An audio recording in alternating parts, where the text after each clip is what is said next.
Hello दोस्तों, welcome to result Guru channel. जैसा कि आप सभी लोग जानते हैं, हम यहाँ पे आज एक बहुत बड़ी खुशखबरी लेके आए हैं आपके लिए। बहुत लोग बहुत दिनों से केवीएस का इंतज़ार कर रहे हैं। केंद्रीय विद्यालय संगठन की वैकेंसीज का बहुत लोग इंतज़ार कर रहे हैं।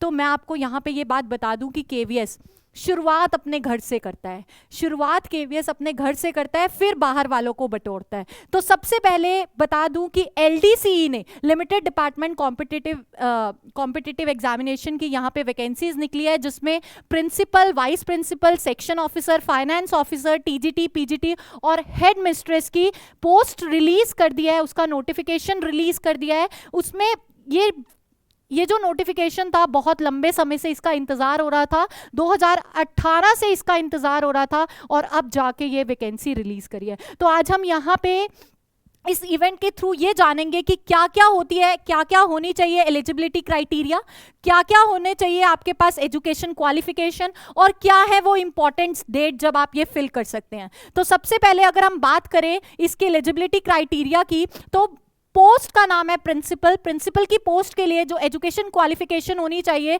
वो मास्टर डिग्री होनी चाहिए फ्रॉम रिकॉग्नाइज्ड यूनिवर्सिटी। उसके साथ साथ आपके पास बीएड होना चाहिए। और एलिजिबिलिटी क्राइटेरिया क्या है यहाँ पे कि 8 इयर्स कंबाइंड रेगुलर सर्विस होनी चाहिए केवीएस में एज अ टीजीटी। और अगर वाइस प्रिंसिपल की पोस्ट है तो उसके लिए 2 इयर्स का क्या चाहिए, 2 इयर्स का आपके पास एक्सपीरियंस चाहिए। ये तो बात हुई प्रिंसिपल की। अगर हम वाइस प्रिंसिपल की बात करें तो वाइस प्रिंसिपल में भी यहाँ पे मास्टर डिग्री चाहिए फ्रॉम रिकॉग्नाइज्ड यूनिवर्सिटी, आपको बीएड चाहिए और इसके लिए आपको पीजीटी में एटलीस्ट 5 इयर्स की रेगुलर सर्विस चाहिए। किसके अंदर? केवीएस के अंदर। अगर हम बात करें पीजीटी हिंदी की, तो यहाँ पे पोस्ट ग्रेजुएशन होनी चाहिए आपके पास हिंदी सब्जेक्ट में। ग्रेजुएशन लेवल पे आपके पास हिंदी सब्जेक्ट होना चाहिए। संस्कृत अगर आपके पास है तो आप टीजीटी संस्कृत में आपने क्या किया होना चाहिए, वर्क किया होना चाहिए। किसके लिए? पीजीटी के लिए। यहाँ पे भी बीएड और on before any particular crucial date of eligibility, मतलब बीएड होनी चाहिए। बात करें हम पीजीटी साइंस की तो पीजीटी इंग्लिश की, तो यहाँ पे भी आपके पास पोस्ट ग्रेड होना चाहिए, मास्टर डिग्री होनी चाहिए। किसमें? इंग्लिश में। यहाँ पे आप देख रहे हैं कि यहाँ पे मेंशन किया हुआ है कि अगर आपको पीजीटी के लिए अप्लाई करना है तो आपके पास टीजीटी का या टीजीटी का 3 साल का एक्सपीरियंस होना चाहिए इन केवीएस के अंदर, और 50% मार्क्स चाहिए आपको किसमें? ग्रेजुएशन में। पीजीटी मैथ्स की बात करें तो पोस्ट ग्रेजुएट चाहिए आपको किसमें? एमएससी चाहिए आपको मैथ्स में, अप्लाइड मैथ्स में। आपके पास मास्टर्स डिग्री होनी चाहिए। फिजिक्स की अगर हम यहाँ पे बात करें तो यहाँ पे भी पीजीटी की बात हो रही है तो मास्टर्स की बात तो आएगी। तो मास्टर्स होनी चाहिए आपके पास फिजिक्स में, electronics, applied physics, nuclear physics में। पीजीटी केमिस्ट्री में आपके पास पोस्ट ग्रेजुएट होना चाहिए किसमें? केमिस्ट्री में, बायोकेमिस्ट्री में। और पीजीटी अगर बायोलॉजी की बात करें तो आपके पास पोस्ट ग्रेड किस में होना चाहिए? बॉटनी में होना चाहिए, जोलॉजी में, लाइफ साइंसेज में, बायो साइंसेज में, जेनेटिक्स में, माइक्रोबायोलॉजी में, बायोटेक में, मॉलिकुलर बायोलॉजी में, प्लांट फिजियोलॉजी में। किसी में एक में आपके पास क्या होना चाहिए? ये सब्जेक्ट्स होने चाहिए, मतलब आपके पास इसकी ऑनर्स होना चाहिए। और ग्रेजुएशन में आपके पास जोलॉजी या बॉटनी में से कोई एक में ग्रेजुएशन होनी चाहिए। अगर हम पीजीटी हिस्ट्री की बात करें तो पोस्ट ग्रेजुएट इन हिस्ट्री आप पोस्ट ग्रेजुएट हिस्ट्री वाले यहाँ पे क्या है? एलिजिबल है। बीएड तो है ही आपका, वो तो चल ही रहा है, ठीक है। ज्योग्राफी की बात करें तो मास्टर्स इन ज्योग्राफी होना चाहिए आपको। इकोनॉमिक्स की बात करें तो मास्टर डिग्री इकोनॉमिक्स में होना ही चाहिए।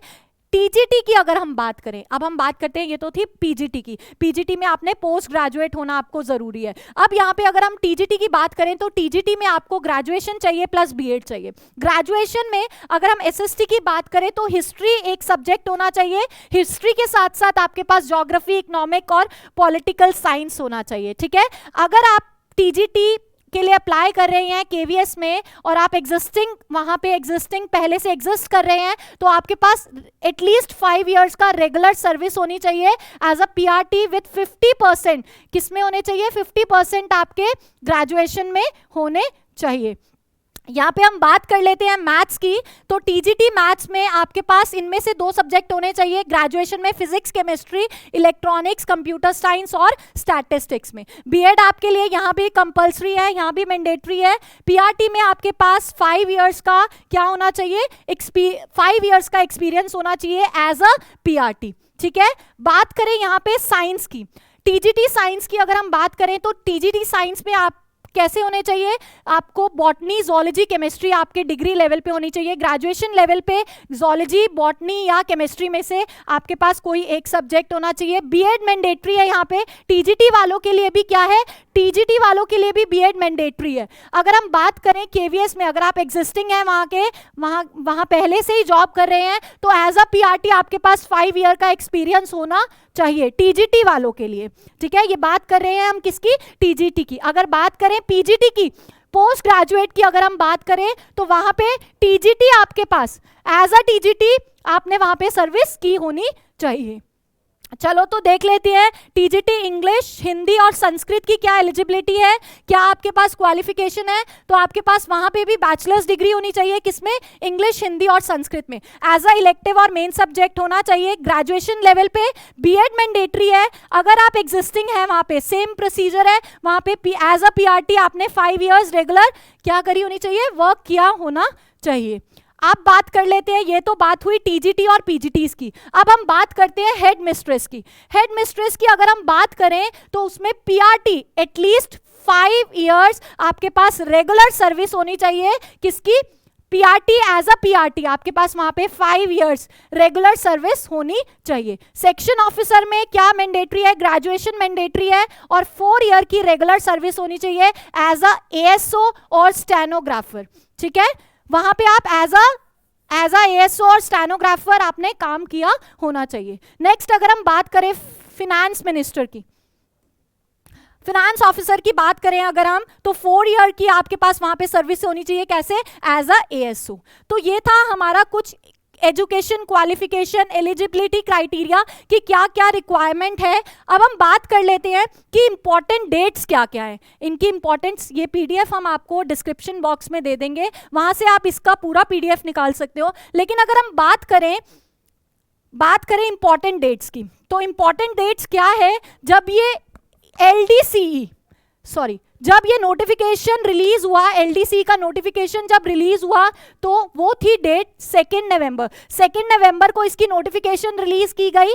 अभी जो ऑनलाइन लिंक जो एक्टिवेट होगा वो होगा 1st week of November. 1st week of November में किसी भी दिन ये क्या हो सकता है, ये लिंक एक्टिवेट, ये ऑनलाइन एक्टिवेशन हो सकता है। इसके साथ साथ सॉरी, तो आप अप्लाई करना शुरू कर सकते हो कि 1st वीक ऑफ नवंबर से। अगर हम बात करें लास्ट डेट की, तो लास्ट डेट क्या दिया गया है, किसको, ऑफिसर्स को, कंट्रोलिंग ऑफिसर्स को लास्ट डेट क्या दी है कि आपका ये लिंक एक्टिवेट हो जाएगा। तो 9 नवंबर तक आपका ये लिंक जो है वो एक्टिवेट हो जाएगा।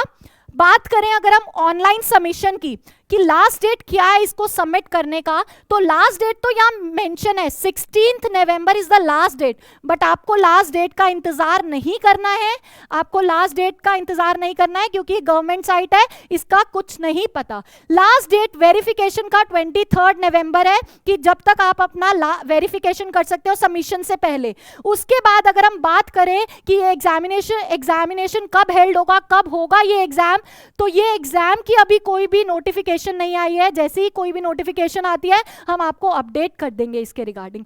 तो ऐसे ही इंफॉर्मेटिव वीडियोस देखने के लिए आप हमारे चैनल रिजल्ट गुरु को सब्सक्राइब कर लें, ताकि आपको भी डे टू डे ऐसी अपडेशन मिलती रहे। So thank you so much.